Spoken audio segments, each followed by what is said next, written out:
이번에는 재료 보는 한국사 제3주차 첫 번째 강의 인쇄술의 발달을 팔만대장경과 상정 고금 예문을 중심으로 해서 수강해 보겠습니다. 역시 이번 강의에서도 사가의 사료, 전문 해설자, 학자의 해설, 혹은 기자의 해설, 언론인의 해설을 포함해서 맞습니다. 해당 학자의 논문들을 비판적으로 검토해서 여러분들의 역사 현장 재현 능력 및 미래 역사 재구성 능력 함양, 이것을 이제 중요하게 생각하고요. 그러한 과정에서 여러분들의 역사 논문 작성의 능력이 스스로 자신도 모르는 사이에 커질 것을 역시 기대하고 있습니다. 인쇄술의 발달과 관련해서는 역시 대표적인 게 목판 인수사, 우리나라 최고의 목판 인쇄의 작품으로 남아있는 게 대장경이죠. 그래서 이제 대장을 각판 했던 것을 가지고 임금과 신하들이 모여서 제사를 지내면서 이제 했던 글이 이제 이규보가 지었던 대장 각판 군신 기고문인데요. 그 기고문의 국문과 원문을 살펴보도록 하겠습니다. 구강휘, 근여, 태자, 공후, 백, 제추, 문호, 백료 등. 그래서 문호, 백료 있을 때 호자를 문무백료라고 쓰지 않고 문호, 백료라고 하는 것은 피휘를 해서 그런데요. 고려의 두 번째 임금님이 혜종 임금님인데 그분의 이름이 무를 썼기 때문에 항상 이제 무자를 피휘해서 무 대신에 이제 호를 쓴 겁니다. 문호백료들하고 문무백료들과 같은 말입니다. 훈목 재계, 기고 우진 허공계, 시방 무량재불 보살, 급 천재서위 수 30천, 일체 호법 영관, 이렇게 돼서 구강 아무개는 고종임금님이신데요. 아무개는 태자, 그리고 공후백의 훈백에 있는 사람들, 제추, 문무백관 등과 함께 목욕 재개를 하고 훈목 재개가 목욕 재개를 하고입니다. 끝없는 허공계, 시방에 한량없는 여러 부처님들과 보살님들, 그리고 천재석을 수반으로 하는 33천의 일체 호법 영관께 빌며 고합니다. 이렇게 되어 있는데 맨 밑에 보면 33천은 이제 도리천을 달리는 말을 뜻하고요.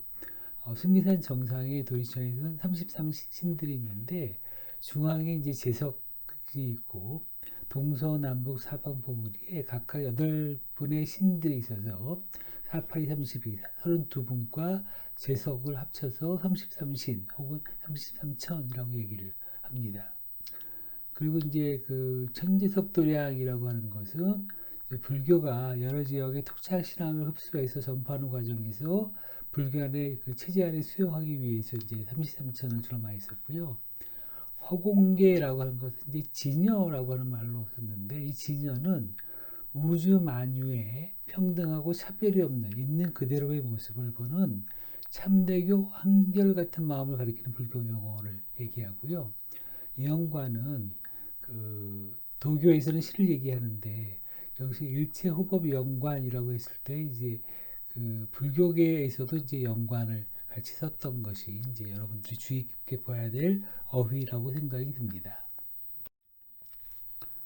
심의 달단지 위환야 기 잔인 흉포지성 이 불가승 언니 지어 치암 혼매야 우 시모 금수 즉 부계지 천하지 소경 유소의 불법 사제 심하도다. 이 당시 이제 몽골 심리학단인데 이때 달단으로 표현되는데 우리는 지금 현재 몽골이라고 씁니다.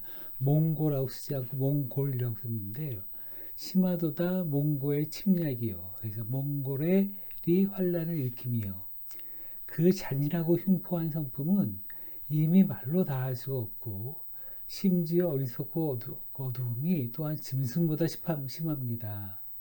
어찌 천하에서 공경하는 바를 알겠으며 이른바 불법이라는 것이 있겠습니까? 라고 한탄을 하시면서 유시 범소경유 무불상 범서 실분멸지 어시 부인사지 소장 대장경 판본 역소지 무유의 오호 정년지공 일단성회 국지대보상의 수재 재불다천 대자지심 시가인이 숯불가있냐 이렇게 되어 있어. 이 때문에 몽골 군사가 이르는 곳마다 불상과 불경을 마구 태워버렸습니다. 심지어 부인사, 대구 803에 있는 부인사인데요. 부인사에 소장된 대장경, 초조대장경, 현종 때 만들었던 초조대장경 판본도 또한 남김없이 태워버렸습니다. 여러 해에 걸려서 이룬 공적이 하루아침에 재가 되어버렸으니 나라의 큰 보배가 상실되었습니다. 재불 다천의 대자심에 대해서도 이런 짓을 하는데 무슨 짓을 못하겠습니까? 금이여 제집, 문호백료 등 동발홍원, 이서치 구당관사, 비지경시, 인고골초 수창지단. 구당이라고 하는 단어가 있는데요. 이것은 예전에서 한 지역 또는 한 가지 사무를 맡아서 운영하거나 검사하는 일을 맡은 전문 관료, 실무 관료를 얘기하는데요. 이제 그 재상과 문무백관 등이 함께 불도를 이루기 위한 큰 서원을 세워서 이미 이제 담당 관사를 두어, 이 담당 관사는 대장을 만들기 위한 도감이라고 해서 대장도감이라고 얘기하는데요. 여기서 담당 관사를 두어서 그 일을 경영하게 하였습니다. 그리고 맨 처음 시작한 동기를 살펴보았습니다. 인일을 살펴보니까 즉석 현종 2년 거란주 대거 병내정 현조 남행피난 람병 유둔 송악성 불태 어시 내여군신 발무상대원 서각성 대장경판본 연유 남병자태에서 옛날 현종 2년에 거란주가 크게 군사를 일으켜 와서 정벌하자 현종 임금님이 남쪽으로 피난하였는데 거란 군사는 오히려 송악성에 주둔하고 물러가지 않았습니다. 개경에 주둔하고 물러가지 않았다는 얘기죠. 현종이 이에 여러 신하와 함께 더할 수 없는 큰 서원을 세워서 대장경 판본을 판각해서 완성하자 거란 군사가 스스로 물러갔습니다. 연즉 대장이랴 선우 조루이랴 군신동원 역이랴 하 도고 피시 남병자태 이금 달단 불이랴 단제 제불 다천 감지지 하여이 되어서 이제 그때 처음 만든 초조대장경과 제조대장경 두 가지 대장경도 같고 전후 판각한 것도 같으면서 또 임금님과 신하들이 모두 함께 그 서원한 것도 또한 같은데 어찌 그때에만 그 초조대장경을 만들 때에만 거란 군사가 스스로 물러가고 지금의 몽골은 그렇지 않겠습니까? 라고 이제 생각하는 거죠. 그러니까 이거는 대장경 판각을 통해 가지고 몽골의 외침을 물러나게 한다라고 하는 그런 생각을 갖고 있다는 걸 보여주는 글이죠. 다만 재불다천 어느 정도를 보살펴 주시느냐에 달려 있을 것입니다. 되어 있습니다. 구지성소발 무괴전조 즉 복원재불 성현 33천 량간 박지기 차신통지력 사환윤 추속 염종원둔 무복도 아봉강. 재밌는 게 우리나라를 표현하는데 아봉강이라고 하는 말을 썼죠. 이 말은 꼭 기억해 두십시오. 진실로 지극정성으로 실천한 바가 이전에 비해 부끄러울 것이 없습니다. 원하건대 제불성현 33천은 간곡하게 비는 것을 밝게 살피시어 신통한 힘을 빌려주어서 완악한 오랑캐가 멀리 도망가서 다시는 우리 국토를 짓밟는 일이 없게 해주십시오. 라고 이제 했었죠.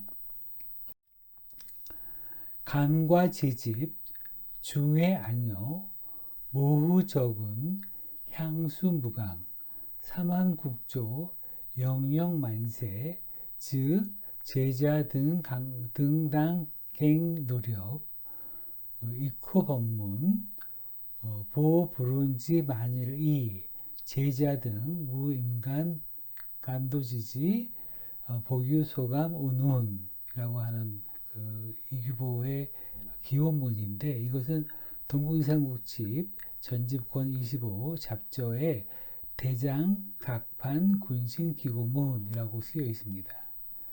전쟁이 그치고 중해가 편안하며 모후와 저군이 무한한 삶을 누리고 나라의 국군이 만세토록 유지되게 해주신다면 제자 등은 마땅히 노력하여 더욱 법문을 보호하고 부처의 은혜를 만번에 이르라도 갚겠습니다. 제자 등은 간절히 비는 마음이 지극합니다. 밝게 살펴주시기를 상가 바랍니다. 이렇게 글이 되어 있습니다. 이 글을 보게 되어서 이제 여러분들이 파악한 역사가 이규보가 하고 싶은 말은 무엇인가요? 여러분들이 글을 읽을 때 저도 이제 빨간 글로 이게 표시를 쭉 해왔는데 그걸 쭉 모아서 설명을 한 겁니다. 그럼 하나의 스토리가 되겠죠. 그래서 그 몽골의 잔인하고 흉폭한 성품으로 이르는 곳마다 불상과 불경을 마구 태워버려서 마침내 부인사에 그 보관하고 있었던 초조대장경 판본도 또한 남김없이 불태워버렸다라고 하는 것이 이제 큰 문제였었고요. 이제 그런 것을 이제 회복하기 위해서 이제 세상과 문무백관 등과 함께 불도를 이루기 위한 큰 서원을 세워서 이제 대장경 판각을 위한 담당 관사, 그러니까 대장도감을 두어서 그 일을 경영케 하였다라고 했는데 이제 이걸 하게 된 이유가 뭐냐? 옛날 현종 2년에 거란 성종이 크게 군사를 일으켜 와서 정벌을 하자 우리 현종 임금님이 남쪽으로 피난하였는데 거란 군사는 오히려 송악산의 주도하고 물러가지 않았습니다.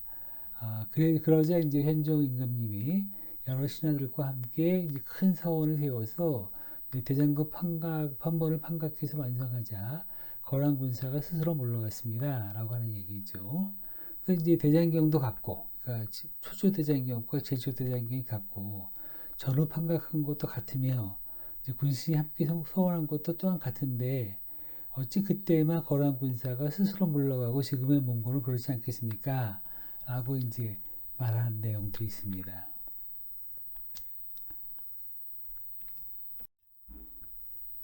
이거에 대해서 이제 그 전문학자가 이제 해설하는 것이 이제 우리 역사 넷에 실려 있죠. 자료로 본 한국사에. 그 해당 사료는 고려 문화 중 가장 주목받는 인쇄술에 관한 것이죠. 그 중에서 이제 그 앞사료는 대장경과 관련된 목판 인쇄 기술의 발달 과정을 보여주는 것이고요. 사료 2는 고려에서 상정고구 예문의 인쇄를 급속 활자로 했음을 보여주는 것.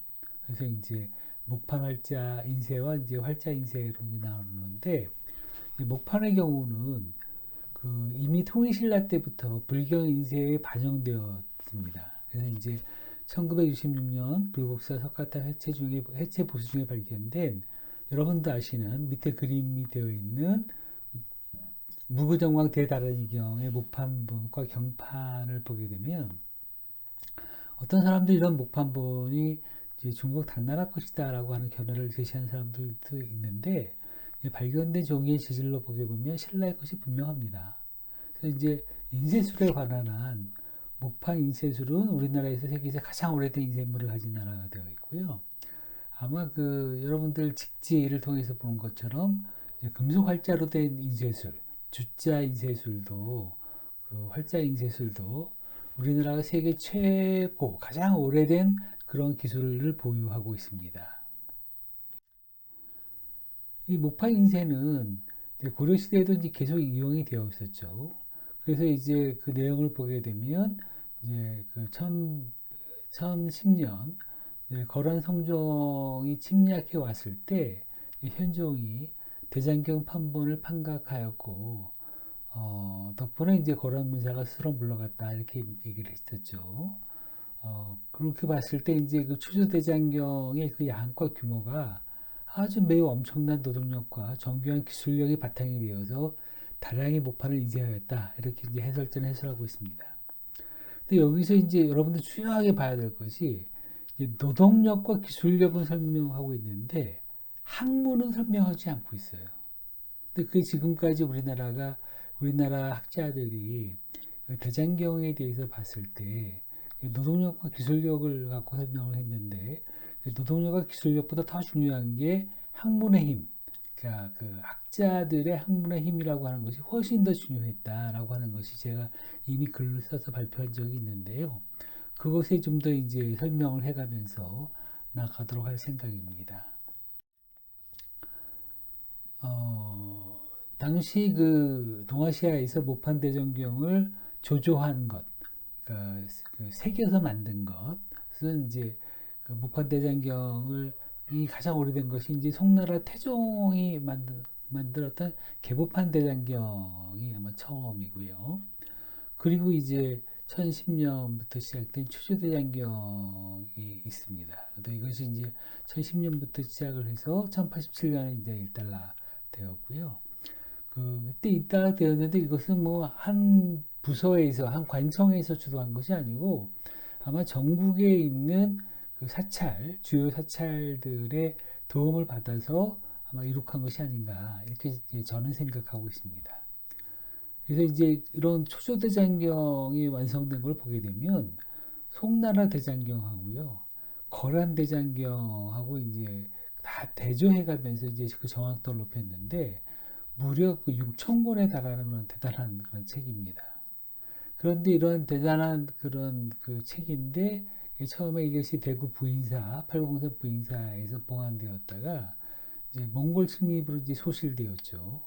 근데 다행히 지금 그 목판이가 목판에 종이를 대고 그것을 이제 인쇄한 그 인본, 목판 인쇄를 한 그 인쇄본이 일부가 이제 그 교토의 난제지에 보관되어 있다고 것이 확인되어서 우리나라에서도 그 나머지 그 인쇄본을 수습하기도 해서 이제 우리나라도 보관하고 있죠. 그래서 추조대장경이 어떻게 만들어졌는지를 조금은 가늠할 수 있는, 전체가 아니라서 다는 모르지만 그런 게 지금 남아 있기도 합니다. 그랬는데 이제 그 몽골의 침략으로 그 부인사 추조대장경이 이제 불타버리고 말자 이제 고종 임금님이 다시 이제 대장도감을 설치해서 대장경판을 만들었죠. 그리고 그 작업도 이제 16년간 이루어져서 1251년에 완성되었다고 하는 걸 보게 되면 이 작업을 했을 때 초조대장경의 경판은 다 사라졌지만 아까 본 그 인쇄본은 아마 남아있지 않았을까. 그렇기 때문에 그 훨씬 짧은 시간 만에 이게 완성이 된 것이 아닌가 이렇게 생각이 듭니다. 이때 이제 고종은 백관을 거느리고 대장경판을 보관하던 대장경 판당에 나가서 향을 피우기도 했는데요. 이게 이제 그 목판 인쇄 과정이 얼마나 힘든가라고 하는 게 보면 처음 이제 판목을 만드는 일하고 그 판목을 만들고 난 다음에 이게 판목을 가지고 목판을 새기는데요. 그 판목을 만드는 작업을 보게 되면 먼저 이제 그 좋은 나무를 베어서 오랫동안 이제 물에 담가서 나뭇결을 이제 삭히고 팥목으로 켠 뒤에 그 밀폐당구에서 이제 넣어 쪄야 했고요.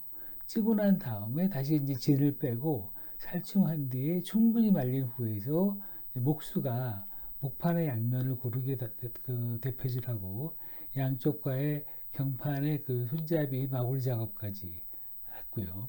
이후 달필가가 이제 새기고자 하는 책 본문을 정서했다라고 해서 이게 달필가만 나오는데 달필가는 이제 그 달필가뿐만 아니라 달필하기 위해서는 그 불경이 그 과연 그 잘 쓰여진 글인가, 그러니까 교정도 보고 교율도 해야 되죠.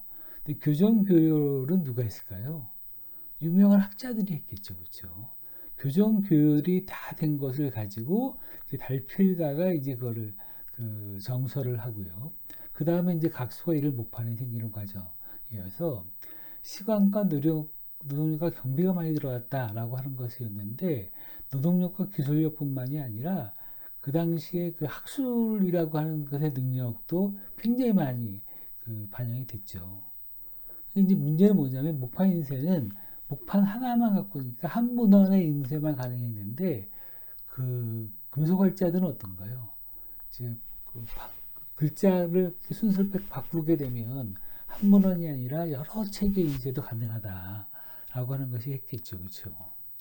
이렇게 이제 전문학자가 해설을 했는데 이 내용을 보게 된다면 결국 그러니까 이제 우리나라의 무구정광 대다리경이 목판본과 경판에서 세계에서 가장 오래된 목판 인쇄물이다 이렇게 설명한 거고요. 그 다음에 이제 직지를 보게 되면 금속활자도 우리나라가 가장 먼저 갖고 있는 인쇄를 했다 이렇게 나오는 과정을 봤고요. 그런 과정을 통해 가지고 이제 목판 인쇄의 그런 특징들을 잘 설명을 하고 있습니다. 그리고 그러한 그 대장경 판각을 한 가장 큰 이유가 뭐냐라고 하는 것하고 또 우리나라 추조대장경이 갖고 있는 그 세계사적 의미가 뭐냐를 보게 된다면 물론 이제 그 목판 대장경을 처음 만든 거라고 세계에서 공인된 거는 이제 송나라 때 개보판 대장경인데요. 사실은 추조대장경이 그 송나라 개보판과 거란본 대장경을 함께 대조하면서 정확도를 굉장히 높인 그런 책이다라고 하는 것이 굉장히 중요했다라고 이제 전문학자가 해설을 했죠. 이걸 보고 난 다음에 이제 여러분이 그 다음에 하는 작업은 이제 자연스럽게 알게 되죠. 이제 참고 문헌을 보고 이제 좋은 논문들을 선택을 그 전에 참 여러분들은 이제 사가의 원문과 전문학자 해설 종합해서 이제 정리한 결과, 뭐 2천자, 3천자의 결과를 갖고 있죠. 요거는 이제 과제 1과 과제 2를 종합 정리해서 여러분이 갖게 된 거고요. 여기에 더해서 이제 최근에 전문 논문들을 정리를 해서 갖게 되는데, 이제 그 우리가 우리 역사 넷에서 소개하고 있는 참고 자료들은 대부분 이제 그 전문 대장경 연구 현황과 이런 거와 관련된 것이어서 이제 금속활자나 목판 인쇄술과 관련되는 걸 종합적으로 살펴보는 글은 없었습니다. 그래서 이제 그런 부분들은 이제 나중에 보도록 하고 오히려 그 대장경이라고 하는 것이 뭔가라고 하는 거를 이제 봐야 될 것 같은데요. 최현식 선생이라고 요거 쓸 때는 이제 목포대 교수님이었다가 지금은 이제 동국대 교수님으로 와 계시는 분인데 여기서 고려대장경이 그 1000년이 되었을 때 고려대장경의 역사적 의미에 대해서 쓰신 글이 있는데 그 글을 이제 여러분들하고 같이 한번 읽어봐서 여러분들 그러니까 이규보에 쓴 생각들을 좀 더 확장해서 현재적 의미를 어떻게 가져와야 될까 이걸 살펴보도록 하겠습니다. 이 주요 내용들만 읽어보면 고려대장경은 우리나라의 불교 문화뿐 아니라 출파 문화를 대표하는 문화재로서 명성이 높죠. 해인사 장경각에 수정되어 있는 고려대장경판은 이미 이제 국보 제32호로 지정되어 있고요. 또 2007년 6월에는 유네스코의 세계 기록문화유산으로 지정되기도 했습니다. 그리고 이제 2011년은 고려대장경을 만들기 시작한 지 1000년이 되는 해여서 그렇게 돼서 고려 대장경판 소장처인 해인사가 있는 합천, 그리고 이제 그 초조대장경 소장지였던 대구 부인사, 그러니까 부인사가 있는 대구 지역에서는 대장경 천년을 기념하는 여러 행사들을 그때 하고 있었는데, 그럴 때 이제 고려대장경의 역사적 의미를 어떻게 이해해야 될 것이냐, 이것을 이제 생각을 해야 될 것 같은데, 초기에서는 이게 그 이규보가 쓴 거에서는 이제 왜적을 물리치기 위해서 대장경을 만들었다라고 하는 것만 갖고 설명을 하고 있는데, 이런 내용들은 그 고려 시대 대장경 제작의 역사의 의미를 굉장히 단순하게만 이해하고 있습니다. 여러분들 앞부분에 그 목판을 만들 때, 목판 대장경을 만들 때 얼마나 어려웠는지에 대한 그 노동력 부분과 기술 영역은 이미 설명을 했죠. 근데 여러분 더 중요한 거는 이 글자가 굉장히 그 당시 불경이라고 하는 게 고도의 학문 수준을 보여주는 거죠.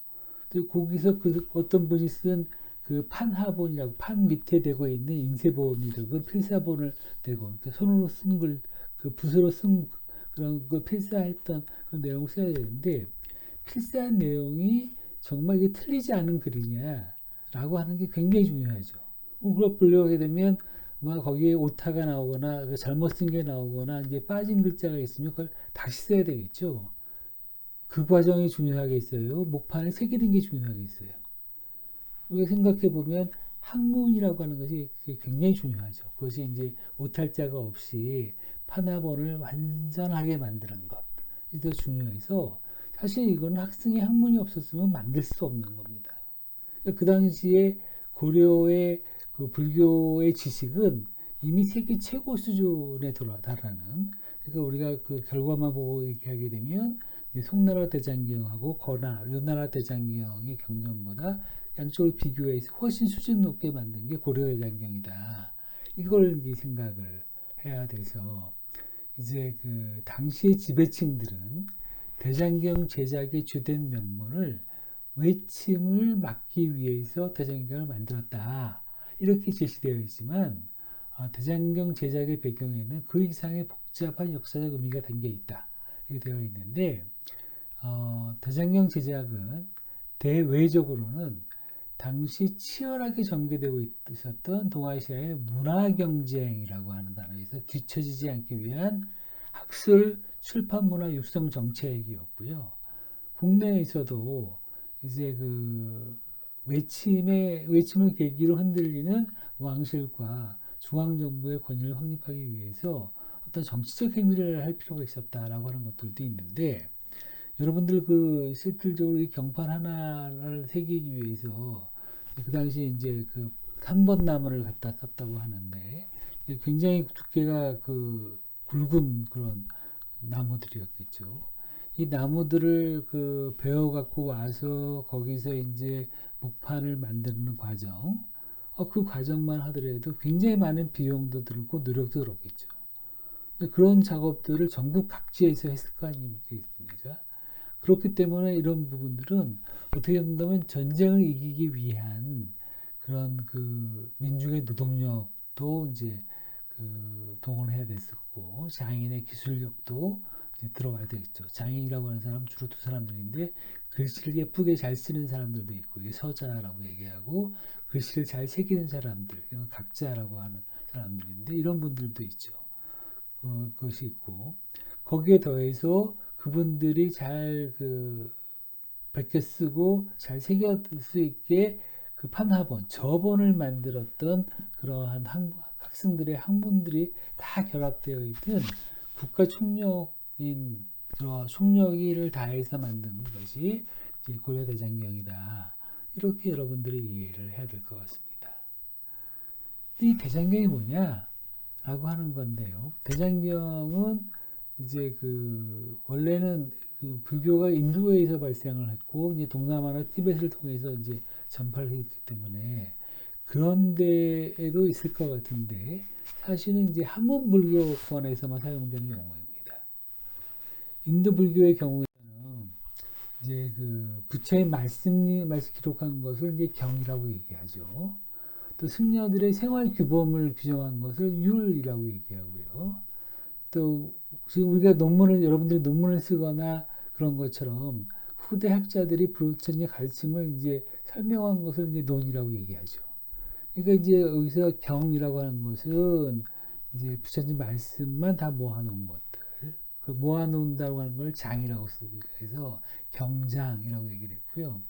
그 다음에 이제 생활규범을 어떻게 해야 될 거냐라고 하면서 모아놓은 것을 율장이라고 설명을 했고, 그 다음에 후대 학자들이 연구한 것들 다 모아놓은 걸 뭐라고 하냐, 뭐 논장이라고 해서 이 경장, 율장, 논장을 합쳐가지고 이제 3장이라고 얘기했는데, 원래 이제 이것은 이제 장이라고 하는 것은 바구니나 상자를 가리키는 거죠. 이제 그 산스크리트어에서는 피티카라고 하는 거로 썼는데, 이 장이라고 하는 것은 바로 그런 뜻을 갖고 있습니다. 모아서 보관해 나오는 거. 이렇게 표현을 해서 이제 보통 이제 3장, 트리피타카라고 이제 설명을 해왔었죠. 그랬다가 이제 대장경이라고 하는 용어가 처음 사용된 건 역시 중국에서, 중국 수나라에서 이제 처음 썼는데, 그때 이제 대장경이라고 하는 나라들을 통해 가지고 모아진 책들을 이제 일체경, 대장경 이렇게 했는데, 이때 이제 수나라 당나라에서도 굉장히 많은 그 인도판 그런 불경집, 동남아시아판 불경집, 뭐 티베트판 불경집들을 다 모아가지고 그걸 또 번역도 하고 주석도 달고 이런 과정을 다 해가지고 그 불교에 관련되는 그런 지식, 그 경과 관련되는 그런 책 모음집, 그리고 이제 스님들의 생활 규범과 관련되는 율 모음집, 그리고 이제 후대 학자들이 쓴 논문 모음집을 해서 경률론 3장을 다 모아서 이거는 그 일체경 모든 걸 다 한꺼번에 모았다. 그리고 이거 모아진 것은 이제 크게 모아진 것이기 때문에 대장경이다. 라고 이름을 했던 것이 이제 대장경이라고 하는 거고요. 이걸 이제 고려에서도 이제 그대로 써서 고려의 대장경도 역시 그 3장, 경장, 율장, 논장들의 그 저본들, 저본들이란 거는 인도판, 뭐 동남아시아판, 그 티베트판, 그 중국판, 그리고 이제 거란판 이런 걸 다 모아가지고 쓴 것이 이제 고려대장경이다. 이렇게 이해를 해야 되기 때문에 고려대장경은 지금 행사에 보면 이제 경판과 이제 그런 것을 봤던 것처럼 굉장히 이제 노동력도 중요하고 기술력도 중요한데 더 중요한 거는 이제 학문의 힘이 굉장히 중요했다. 학술의 힘, 그러니까 동아시아 학술을 리드할 만한 그런 실력도 있었기 때문에 이렇게 큰 초조대장경도 만들 수 있었고 제조대장경도 만들 수 있었다. 이 점을 여러분들이 좀 주의해서 들어볼 필요가 있겠다 이렇게 생각이 듭니다. 그래서 이제 목판 인쇄술에 대해서는 이렇게 이규보의 그런 그 글을 통해 가지고 여러분들한테 설명을 했고요. 목판 인쇄술을 이렇게 설명을 했다는 것에 반해서 그러면 그 금속활자는 어떻게 설명할 거냐라고 하는 것이 있는데, 이제 금속활자의 기원에 대해서는 우리 여러 기원들이 있습니다. 그러니까 문종대 기원설과 1102년 기원설, 12세기 중기 기원설 등이 있는데, 지금까지 이제 나온 것들 중에서 이제 설뿐만 아니라 이제 증거들까지 있는 거를 보게 되면 이제 그 최이라고 하는 무인정부의 제1인자인 최이라고 하는 사람이 1239년에 보급한 남면천 화상의 노래 증도가라고 하는 노래에서 최초로 보이고요. 이규보가 이제 그 지은 상정예문을 보게 되면 이 상정예문도 이제 금속활자로 책을 만들었다라고 하는 것이 아마 정설이 아닌가라고 그 천혜봉 선생이라고 하는 분이 고인세라고 하는 책에서 설명했던 내용이 그런 내용인데, 이 내용의 저본이 되는 것이 이제 그 이규보가 지은 이규보가 그 최이의 요청을 받아서 이제 대신 지었다고 하는데, 새롭게 편찬한 그 상정예문과의 발문이라고 하는 겁니다. 그에 대한 것인데 그 내용을 보면 이렇습니다. 부제왕지정 막선어 제례 기연영야 손익야 의일정지 이숙인심 이제풍속의 안가인 숙호식 부증립상전 사지 분현이 동제. 대저 제왕의 그 정세에서는 예를 제정한다. 제례라고 하는데 예를 제정한다는 것보다 더 급한 일이 없다. 또 예에 대한 내력과 어떤 것을 어떤 예가 손해를 보고 어떤 예가 이제 이익을 보느냐는 것을 한번 제정을 해야지만 예를 통해 가지고 그 제도를 잘 만들어야지만 인심이 바르고 풍속을 동일하게 할 수 있다라고 하는 거죠. 여기서 예라고 하는 것은 지금 여러분들이 보는 것 중에 하나는 이제 여러 가지 제도, 예를 들어서 옷 입는 제도. 우리가 그때 유니폼을 어떻게 입고 학교에 오게 되면 교복도 입어야 될 수도 있고 또 이제 그 관청에 가면 관복도 입을 수 있고 여러 가지 옷 입는 법도 있고요. 그 외에 음식 먹는 법도 있고 여러 가지 제도가 있는데 그 제도를 잘 정해줘야지만 어떤 제도를 따랐을 때는 이제 왜 그 제도를 그렇게 만들었는가, 어떤 제도를 받았을 때 이제 손해 보는가, 어떤 제도는 이제 이익도 볼 수 있는가 이런 걸 잘 정의해서 그 제도를 만들어야지, 예를 제정을 해야지 인심이 바르게 하고 사람들 사이에서 이제 이게 불공정한 거 아니야, 공정 아니야 이런 것에 대한 시시비비도 잘 가릴 수도 있고 더불어 이제 풍속을 잘 만들 수도 있다라고 하는 거죠. 그러니까 어찌 그 옛것만을 따르고 어물어물 모면하여서 전법을 세우지 못한 채 분분이 서로 같지 않게 해서야 되겠는가 이렇게 이제 얘기도 했었습니다. 이것이 이제 첫 번째 이제 얘기고요. 그래서 이제 그 본조 자유국내 그 기여 제지손익 수대비일 병지구이 지인묘조 그 시대평장사 최윤희 등 17신 집 고금동의 상작절중 성서 50권 그 명지왈 상정예문 유행어세 연후예유 소기 이인지블록의라고 해서 우리나라 고려는 건국한 이래로 예제를 어떤 거는 보태기도 하고 어떤 거는 빼기도 하게 되면서 여러 대를 내려오면서 이제 한 번뿐만이 아니었구나 여러 번이었으므로 이것이 너무 지키기가 어렵다. 병으로 여긴 지가 오래되었다라고 하는 겁니다. 이런 것의 연혁이라든가 어떤 것이 손해보고 어떤 것은 이익 보는지를 이제 누군가 정리해 볼 필요가 있겠죠.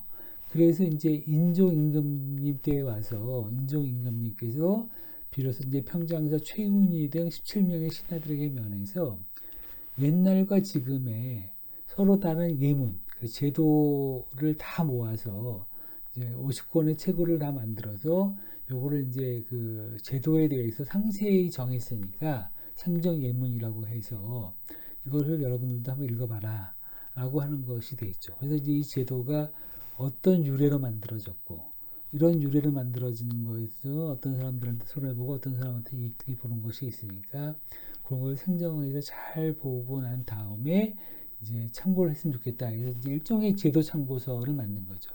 요걸 이제 상정예문인데 상세히 정한 제도에 관련되는 글인데요.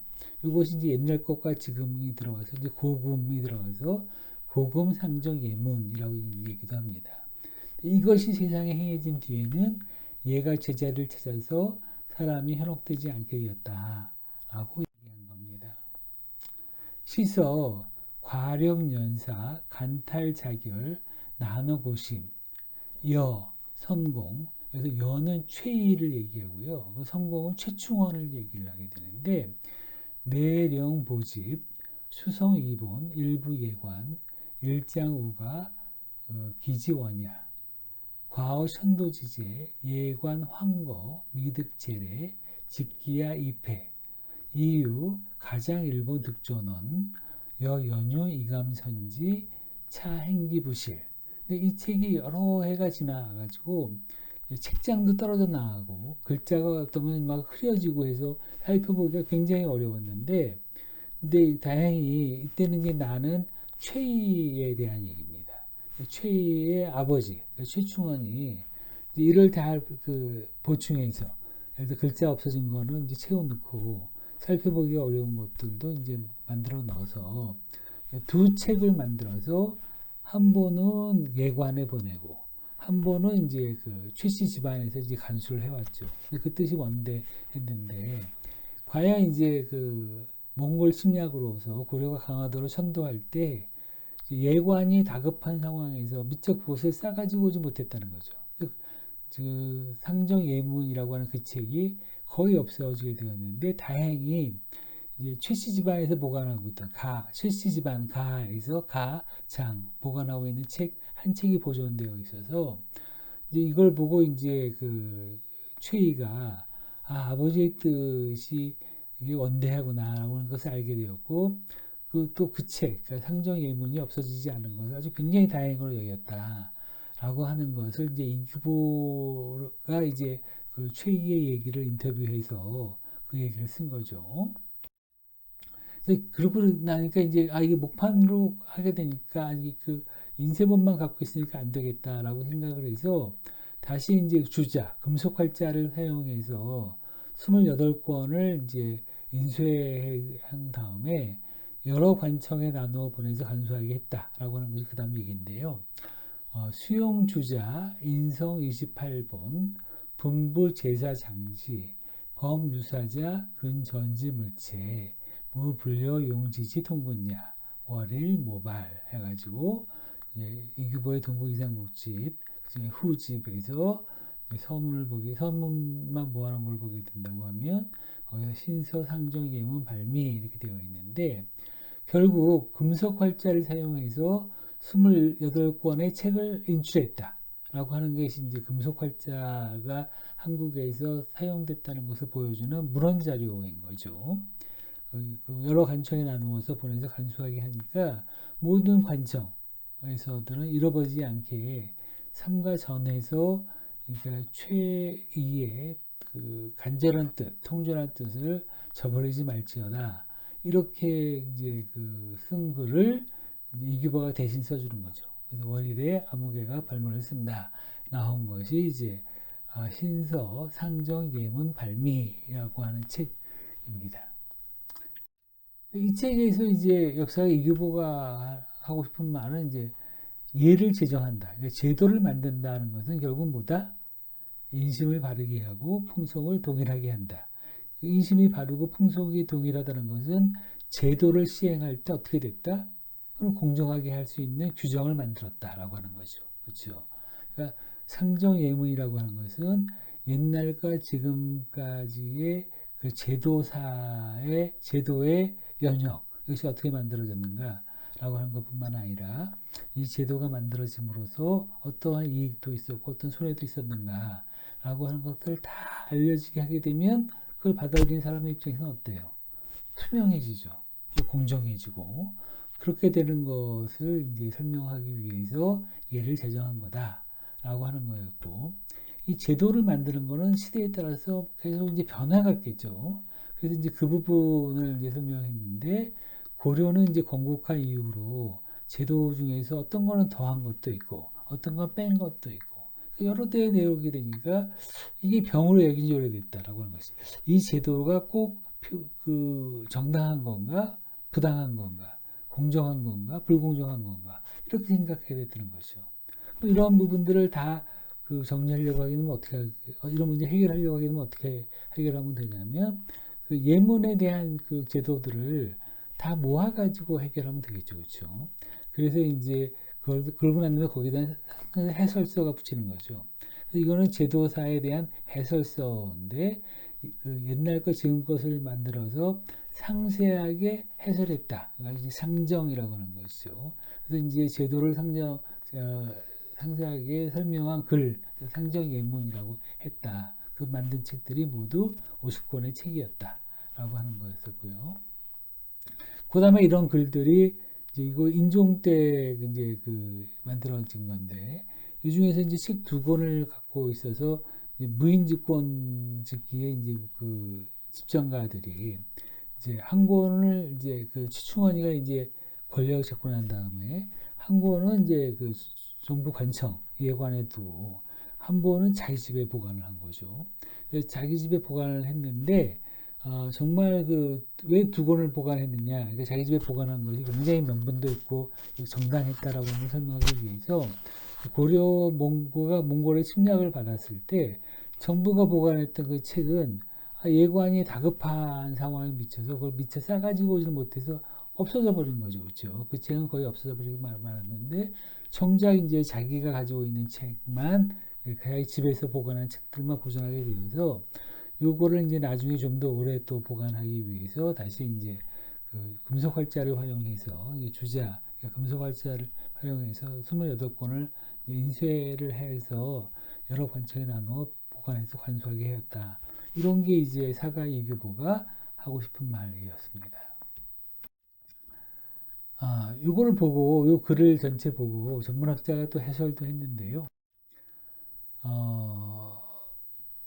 아까 목판 인쇄의 한계라고 한 것이 뭐라고 그랬죠? 목판을 만들었는데 목판이라고 하는 것은 이게 글자가 움직일 수 없죠. 그러니까 한 권의 책을 여러 번 새길 수 있는데 그 목판 글자 하나가 움직일 수 없어서 너무나 이제 비용도 많이 들고 노력도 많이 드는데 효용 가치가 떨어진다 상대적으로. 그래서 이제 그 목판 인쇄의 한계를 극복하기 위해서 이제 활자 인쇄가 이루어졌다. 이거 왜 활자 인쇄가 중요하냐? 이것은 말하면 글자를 옮겨서 이제 그 인쇄를 할 수 있는 인쇄술이었으니까 조판이라고 해서 판을 짠다고 하는데 판을 짜는 것이 수시로 가능했기 때문에 인쇄 기술에서 아주 혁명적인 사건이죠. 이거 하려고 한다면 그 글자 하나하나를 새길 수 있는 활자의 주조술이라고 하는 것이 굉장히 수준이 높아야 되고요.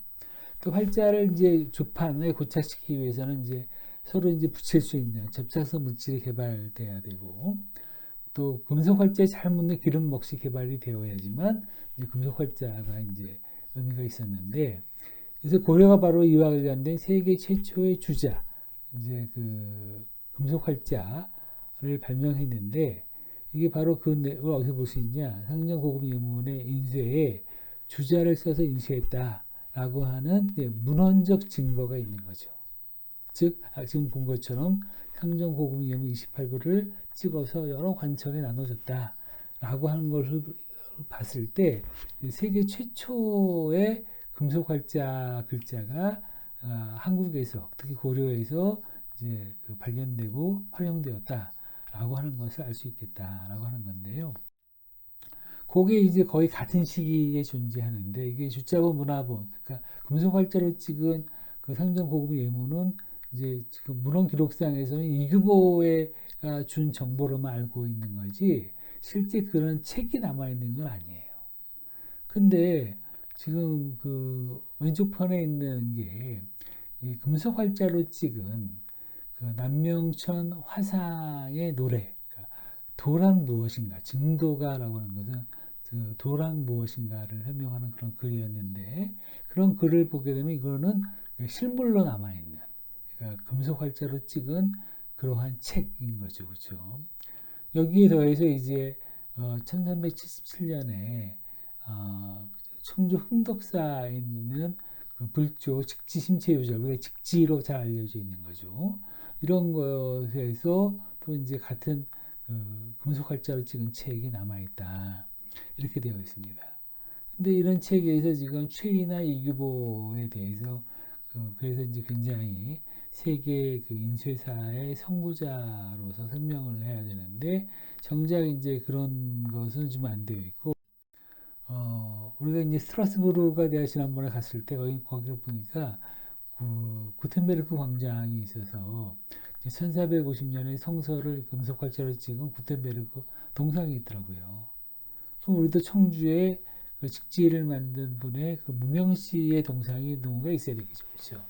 그랬는데 그런 것이 안 나와 있어서 지금 그 서양 구텐베르크만 설명되어 있는데 근데 이제 전문학자 해설로 보게 된다면 사료 1을 보면 이제 대규모 불경에 인쇄가 되어 있는 목판 인쇄가 되어 있는 걸 볼 수 있고 사료 2를 보게 되면 이제 금속 활자가 이제 이루어진 걸 보게 되게 되면 이건 결국 이제 그 독일의 구텐베르크가 성서를 금속 활자로 찍은 게 1450년인데 그거보다 이제 100여 년 이전에 이미 이제 고려가 이제 금속활자를 발명해서 쓰고 있었다라고 하게 되면 지금 목판인쇄도 세계 최초로 남아있는 게 우리나라 증거고요. 금속활자도 세계 최초로 되어 있는 게 우리나라이기 때문에 그 한국에서 갖고 있는 학문의 수준, 그 금속활자를 만드는 기술의 수준이 굉장히 높았다라고 하는 것을 알 수 있을 겁니다. 그래서 이제 여기서 해설자가 하고 싶은 것은 이제 목판 인쇄술의 그 한계를 극복하기 위해서 금속활자 인쇄가 이루어졌다라고 하는 것을 설명을 했고요. 그때 이제 가장 중요한 게 활자 하나를 만들 수 있는, 금속활자 하나를 만들 수 있는 그런 기술, 그리고 이제 활자를 조판할 수 있는 그러면서 서로 이제 접착할 수 있는 물질이 개발되어야 되는데, 이것도 이제 한국에서 잘 되어 있었고, 또 금속활자에 잘 묻는 그런 기름 먹이 개발되어 있는데 그렇게 되어 있었다라고 하는 상황들을 설명하고 있었고요. 이렇게 본다고 한다면 이제 우리가 봤던 그 상정고금 예문을 통해 가지고 우리가 세계 최초의 금속활자를 만든 거다라고 하는 문헌 자료, 문헌 증거로서 이제 이 글을 쓸 수 있게 됐다라고 하는 것이 이제 전문학자의 해설이 되는데요. 여기에 대해서 이제 그 이기보의 원문과 전문학자 해설을 종합한 결과는 여러분들이 또 한번 해봐야 되겠죠. 1과제, 2과제를 종합 정리하는 것이 되고요. 참고문헌도 이렇게 쭉 보다 보면 이제 여기 남아있지 않기 때문에 그 문헌 자료만 있기 때문에 이제 많이 설명할 수는 없는데, 그나마 이제 전대 교수를 하셨던 이제 김당택 교수라고 하는 분이 호남문화연구에다가 1992년도에 그 편찬시기와 의도에 대해서 썼는데, 그 내용에서 여러분들이 좀 더 이제 보충적으로 정리할 내용들을 이제 머리말과 본문의 내용들 1페이지와 9페이지를 간단하게 정리해보면 이렇게 설명할 수 있는데, 한자로 되어 있기 때문에 제가 읽어드리면, 머리말 밑에 보면 상정고급 예문은 고려시대의 그러니까 제도에 관한 책으로 알려져 있다.